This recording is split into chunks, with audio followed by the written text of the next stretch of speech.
Assalamualaikum warahmatullahi wabarakatuh. Apa khabar semua anak-anak murid? InsyaAllah hari ini kita nak sambung bahagian kedua bidang sirah, tajuk perkembangan Islam, perkembangan dakwah Islam selepas pembukaan kota Mekah. Itu kita dah tengok dah macam mana cara Nabi ataupun strategi Nabi berdakwah dan apakah kesan-kesan yang berlaku selepas Nabi menggunakan strategi dakwah. Adakah dakwah tu berhenti di situ sahaja? Tetapi tidak. Sebenarnya tidak. Nabi meneruskan lagi usaha dakwah. Dan kita nak tengok hari ni apakah cabaran yang Nabi SAW terpaksa tempuhi apabila berdakwah. Banyak cabaran yang dihadapi oleh Nabi SAW dan para sahabat ketika berdakwah. Antaranya, yang pertama, menghadapi penentangan bersenjata daripada musuh Islam. Bukan setakat habis lepas Fathul Makkah, pembukaan kota Mekah aja. Ada lagi berlaku peperangan lagi selepas di zaman ataupun selepas pembukaan kota Mekah. Yang pertama, berlakunya satu peperangan namanya Perang Hunain. Berlaku di Hunain pada tahun ke-8 Hijrah. Peperangan ini tercetus apabila kabilah Hawazin dan Bani Saqif tidak berpuas hati dengan kemenangan Islam dan mereka merasa terancam. Dua puak ni, Hawazin dengan Bani Saqif tak puas hati. Akhirnya mereka kumpulkan tentera ataupun kumpulkan kabilah-kabilah mereka untuk memerangi tentera Islam di kota Mekah, kerana mereka merasa terancam apabila ada kerajaan baru di Mekah, iaitu kerajaan Islam. Maka mereka pun nak perang ataupun nak serang supaya mereka merasa lebih selamat. Lalu mereka pun mengumpulkan bala tenteranya, dan begitu juga orang Islam berjaya mengumpul seramai 12,000 orang, dan akhirnya mereka kalah dalam peperangan Hunain. Apa cara yang mereka buat dalam peperangan Hunain ni?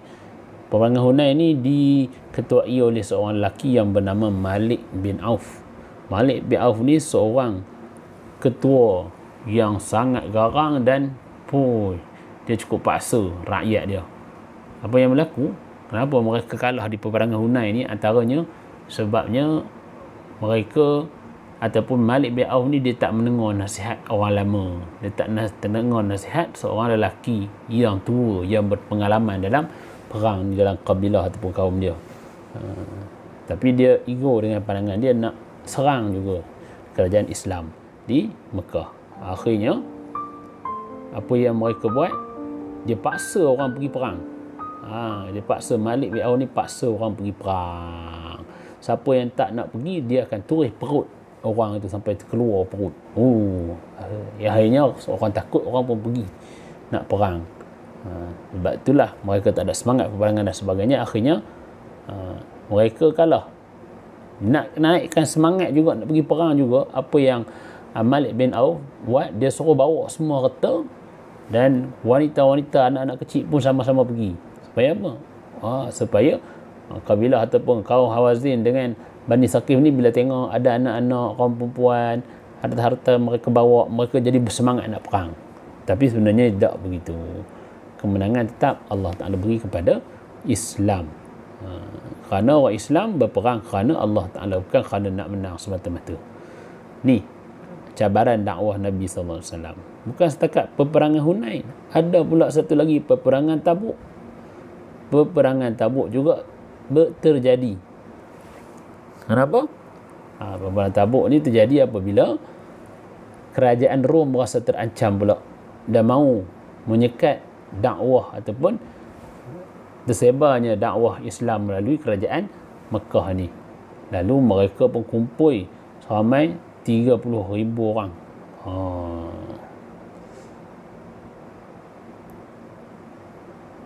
30,000 orang adalah orang Islam dan 40,000 orang adalah orang kafir untuk berperang.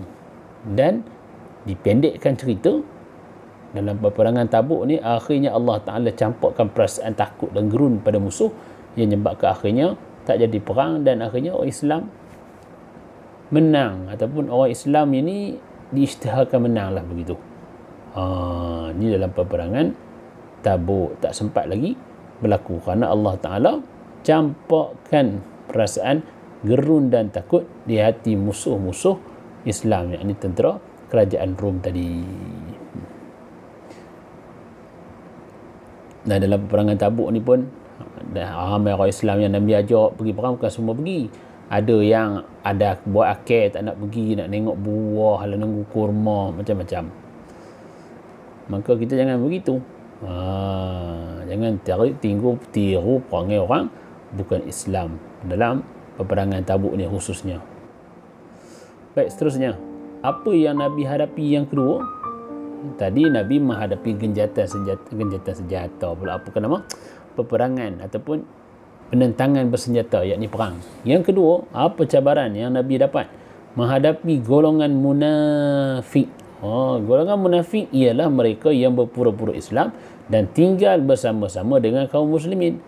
Golongan ini selalu mencari jalan untuk melemahkan kekuatan umat Islam. Ada satu lagi puak yang bahaya, namanya golongan munafik.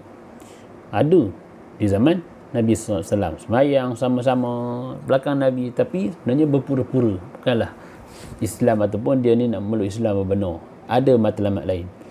Apa dia yang berlaku? Sentiasa memberikan alasan dan menolak apabila diminta berganding bahu mempertahankan agama dan negara.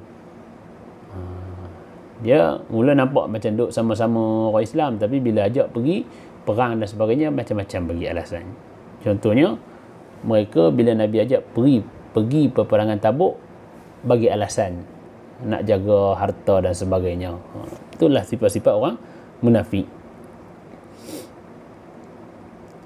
Kemudian Nabi menjalinkan hubungan dengan Raja Rom untuk bersama-sama melemahkan umat Islam. Nabi pula. Mereka ni menjalinkan hubungan siapa orang-orang munafik ni? Mereka menjalinkan hubungan dengan Raja Rom untuk bersama-sama melemahkan umat Islam. Siapa? Orang munafik itu. Kemudian membina Masjid Dirar dengan tujuan menyaingi Masjid Quba dan memecah belahkan kaum muslimin. Dulu ada masjid, mula-mula Nabi sampai di Madinah, daripada Mekah pergi ke Madinah, Nabi bina satu masjid, nama dia Masjid Dirar. Nabi bina Masjid Dirar, namanya Masjid Quba. Maka dari Mekah ke Madinah, ayalah, Nabi bina masjid, namanya Masjid Quba. Tiba-tiba orang munafik ni dia buat satu lagi masjid, nama dia Masjid Dirar. Tujuannya baik, nak suruh orang semayang, tapi Nabi arahkan supaya masjid itu dia runtuhkan. Kenapa? Boleh memecahkan kesatuan Islam. Asalnya semua pakat berkumpul di Masjid Quba, tetapi bila mereka ada golongan-golongan munafik ni, mereka buat Masjid Dirar, dia kata tujuan nak bawa orang semayang ramai, tapi sebenarnya walaupun tujuannya nak semayang, tetapi mereka memiliki niat yang jahat nak memecah belahkan kesatuan Islam. Baik, itu antara apa yang cabaran Nabi SAW lalui. Macam-macam. Kita ni baru sikit dia dugaan. Kemudian iktibar daripada perkembangan dakwah Islam, kita hendaklah melaksanakan tanggungjawab berdakwah menyebarkan kebenaran Islam kepada semua. Tak kisah siapa, kita kena sebarkan Islam ni. Apa antara cara sebarkan Islam? Antaranya kita tunjuk akhlak yang baik, ajak orang ke Islam, mengenali Islam. Kemudian yang kedua, kita adalah memelihara kesatuan dan kesepaduan umat Islam dan rakyat Malaysia, kerana dengannya negara akan stabil dari sudut politik, sosial dan ekonomi. Jangan kita wujudkan perpecahan. Geng A pecahkan, geng B kita pecahkan. Jangan. Kita biarlah semua berkawan dengan semua orang. Kita dalam kelas pun kadang-kadang ada puak tak? Ni puak ni, puak tu. Jangan. Semua kita bersama-sama. Barulah Islam itu akan berkembang bila semua membawa mesej yang sama, satu kumpulan yang sama. Dan yang ketiga, musuh Islam sentiasa mencari kelemahan orang Islam. Oleh itu, kita mestilah menuntut ilmu dengan bersungguh-sungguh, kerana dengan ilmu kita dapat menangkis da'iyah daripada musuh Islam. Da'iyah ni apa? Da'iyah ni seruan ataupun godaan-godaan daripada orang Islam. Orang Islam pula orang-orang kafir. Mana kita kena ambil pengajaran, bila kita nak ajar orang masuk Islam, ajar orang kepada Islam, ada musuh-musuh yang membenci. Maka bila kita tahu ada orang yang tak suka, maka kita akan bersedia dari segi emosi dan sebagainya bila kita nak buat baik. Maka inilah antara iktibar yang dapat kita ambil daripada perkembangan dakwah Islam.